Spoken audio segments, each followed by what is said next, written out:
Park your ass. Today's all about Offense 101. We've looked at defenses, some of their different packages, how it's structured, but now we're on to offense. We're going to talk about personnel and different run and pass concepts that go with every single offense. So let's get right into it.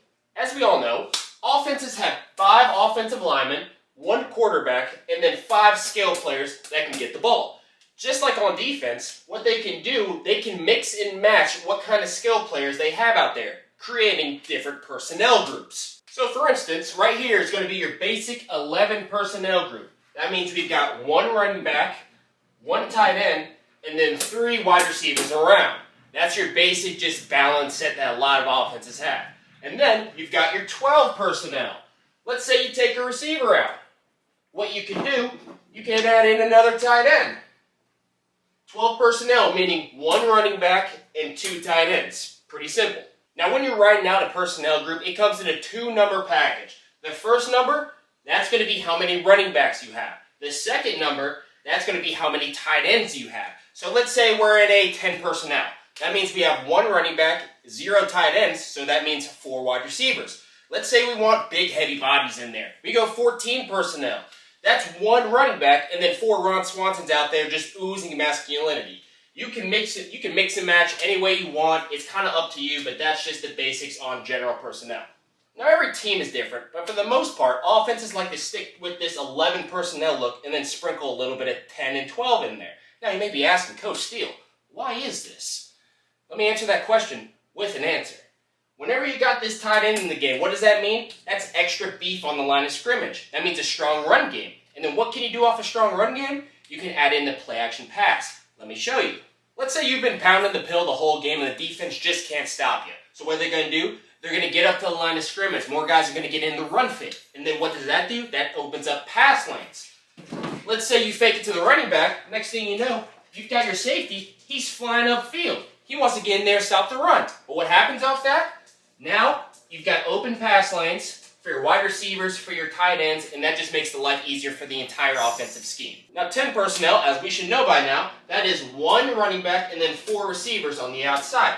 What's this good for? This is good for speeding up the tempo of the game. This is great for extending the entire field, making the defense guard every single blade of grass out on the entire football field. Now, where this personnel group can hurt defenses is how it exposes different mismatches you might have all across the field.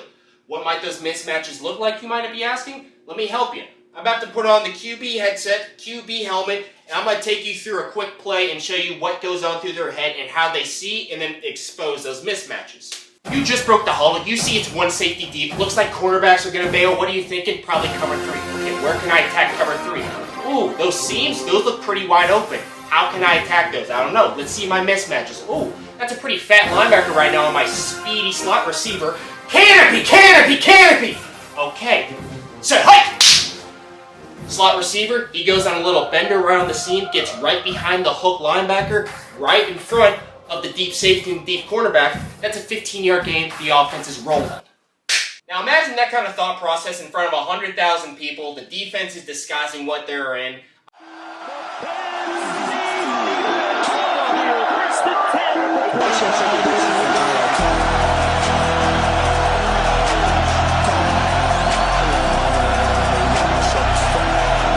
Being a quarterback in general, offenses, they're hard. But moving on, we're going to talk about some concepts, and we're going to start with the run.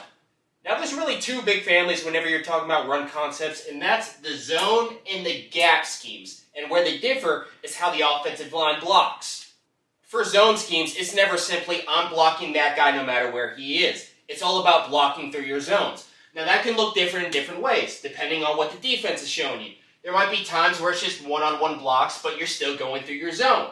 Most times, you're going to have these double teams whenever they're working through the defensive lineman and then working to the linebacker.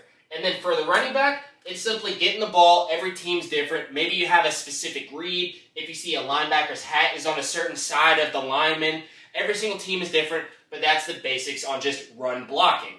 Now for outside zones, instead of a nice little 45-degree angle, these linemen, they're getting horizontal on their asses. They're getting side to side as fast as they can. And what does that do? It spreads the defense. What does spreading the defense do? It creates seams. The running back's job in these outside zones is to run sideways, see one of those seams and then hit it. The more complicated of the two families, that's going to be your gap schemes, which contain your powers and your counter runs. Now what we have up here is going to be a power scheme.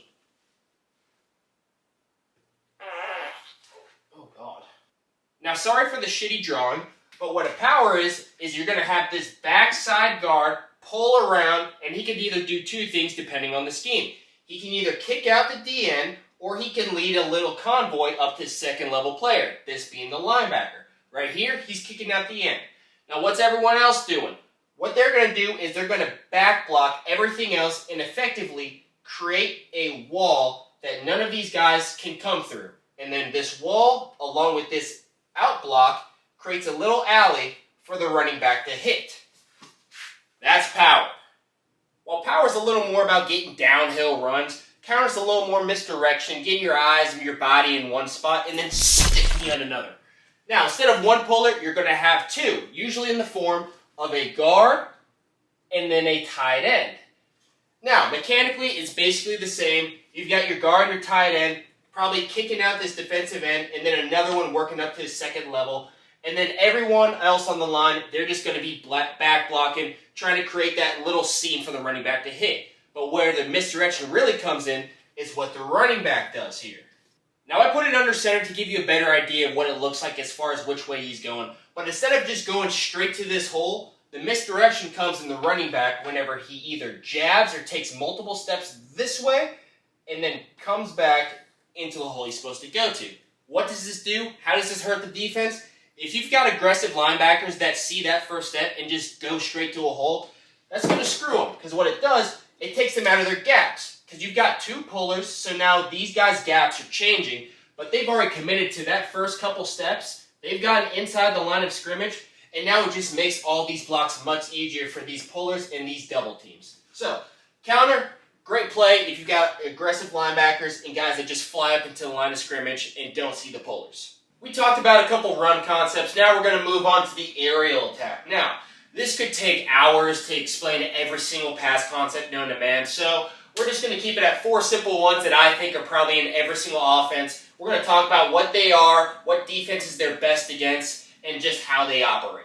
Probably your number one play growing up in Madden, and that's simply the 4 verticals. Like the name suggests, it is 4 vertical routes from 4 receivers or maybe even a tight end on offense. Now, this works best in cover 3 whenever you've got 3 deep defenders that are trying to defend 4 verticals. So the QB, he sits back there, he reads these deep defenders, they're stretching out the deep part of the field, and he's going to deliver a strike to one of these guys. Next up, we've got your mesh concepts, or your shallow crossers. This is a passing game staple. In most iterations, it's going to involve 2 receivers on 2 opposite sides of the formation, and they're going to pass each other like ships in the night, hopefully rubbing off these defenders. And then just another wrinkle into it, most teams usually throw in an OTB route or an over-the-ball route as kind of like a last resort. Now, this is best against man coverage because you've got guys playing man-to-man, and they've just got to maneuver all this traffic and shit inside, and usually doesn't work out for them. So, QB, he's going to read this if it's man-to-man, and he sees one of these guys trailing after probably just beating the shit out of each other inside here.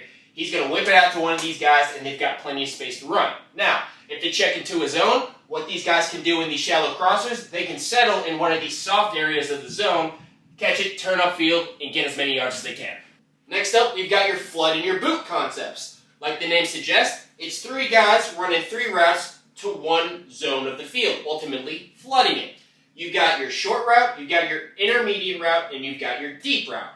Now again, this is another one that works best against cover 3 because you're going to have a deep third defender here and then a flat defender here. So 2 guys that have to operate and guard 1, 2, 3 routes. So the QB, he's going to read this from high to low. He's going to see which guy is the most open and kind of just the farthest away from either of these 2 defenders, and then he's going to drive it. Last but not least, we've got your smash concept. This is a route concept between 2 receivers where the outside receiver runs a 5-yard hitch and the inside receiver runs a sail route. Now, this works best against cover 2 coverage because this quarterback is going to be playing a flat here, and he's going to have to decide. Am I going to stay high and try to protect the sail route, or am I going to stay low and try to protect the hitch? Either way, the quarterback's going to have one of these options to go to. And what helps with this is that you've got the sail route running away from this middle field safety, which gives the quarterback plenty of space to throw it and not worry about this safety driving on the route. It could also work against man, and then you can convert this sail to just a simple fade route. And that works because you're going outside of your man here, and then you've got this middle field safety that's not going to be able to get to the ball, and you're going to give the quarterback plenty of room to just drop it in the bucket. Now, there's plenty of other different schemes and concepts offenses can use. You've got quarterback runs, you've got stick routes, you've got level concepts, but that's all the ball we got for today. We just don't have the time. It could literally take weeks to explain all of it. But if you want more in-depth videos on defense or on offense, I'm more than willing to do that for the people. So just let me know what you want to see. As always, thanks for stopping by. Thank you.